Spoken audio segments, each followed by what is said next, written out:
इसलिए यहाँ पर श्री सुदामा जी महाराज की कथा प्रारंभ में महात्मा देखो तो आत्मदेव की कथा और सुदामा जी की विश्राम कथा, ये हमको ये संकेत दे रही है क्या कि भैयाओ जो कर्मनिष्ठ होगा, धर्मनिष्ठ होगा, वास्तविक पुराण के माध्यम से चलेगा, कलयुग में उसकी बात तो कोई मानेगा ही नहीं। क्यों कि कलयुग में ब्राह्मणों ने धर्म का धंधा और व्यापार बनाया है। और आपकी नजरों में आज के लोगों की श्रोताओं की कैटेगरी में महाराज वही वक्ता सबसे बड़ा है जो जितना महंगा बन के आएगा वो उतना ही बड़ा अच्छा और उतना ही बढ़िया वक्ता होगा। और जितनी धर्म में पुराण के संपर्क से कथा सुनाएगा आपको वो उतना ही तुम्हारी नजरों में मूर्ख होगा। बाय कछुआता ही नहीं, कथा तो बेकेत है। कहीं 3 घंटा से 3:15 नहीं बोले और जी हमें 6-6 घंटा बैठा, कथा तो बाय। हर आदमी ने अपने आप के कर्म को देखकर महाराज, हर आदमी मेहनत कम करना चाहता है और लक्ष्मी नारायण इतने का ही चाहिए जी। लेकिन याद रखना भैया,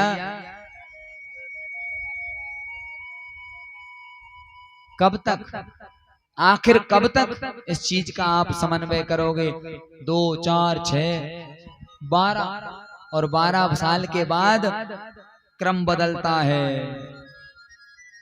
पाप का पैसा, ऐसी कमाई का पैसा, हर चीज का पैसा 12 साल के बाद करवट लेता है। क्यों? 12 के बाद कितने बचते हैं? कितने? कि 13?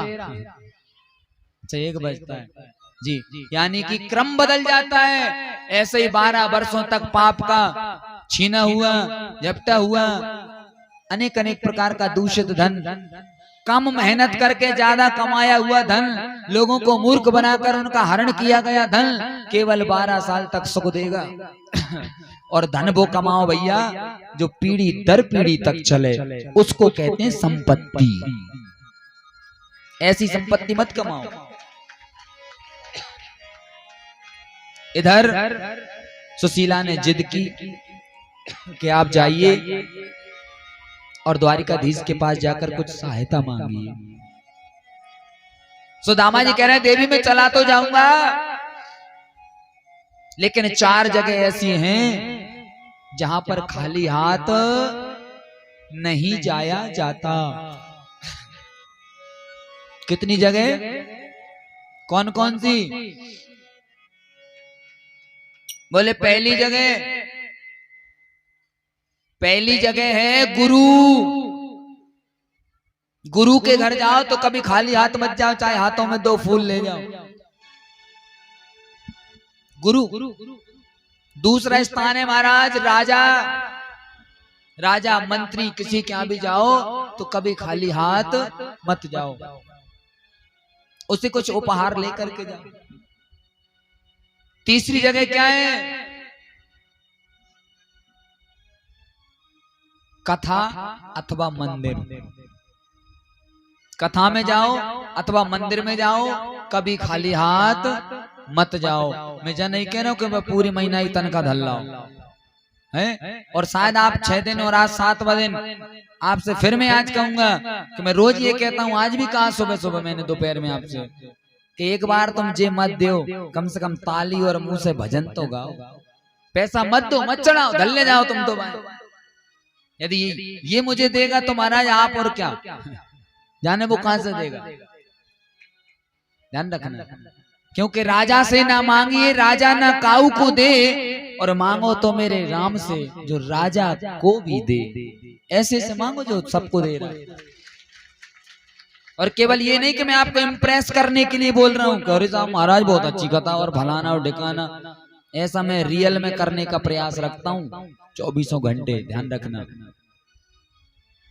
क्यों कि जिस आसन पर बैठकर मैं इतने बड़े समाज को एक सदुपदेश दे रहा हूं, तो यहाँ पर महाराज जब ही व्यक्ति सदुपदेश दे सकता है जब वो उस सदुपदेश का उपयोग जीवन में करता होगा। इस आसन का नाम जानो का है? क्या नाम है इस आसन का? व्यासपीठ, या कई लोग कहते हैं व्यास आसन। वयम ददाति इति आसनः। इस आसन पर बैठ के यदि तुमने किसी से आशा लगाई तो आशा लगाना है तो केवल इससे, यहाँ पर बैठकर दूसरी आशा मत करना। आज ईमानदारी से बताना, मैं अपने बारे में नहीं कह रहा, लेकिन ये इसकी कृपा बता रहा हूं, इसकी रहमत बता रहा हूं, इसकी दया बता रहा हूं। आपने 7 दिन 5 घंटे 6 घंटे 5 घंटे 6 घंटे 6.5 घंटे कथा सुनी, पानी में, हर परिस्थिति में, गर्मी में। कभी मुझे यहाँ जल पीते देखा? आपको कथा में ब्रेक दिया?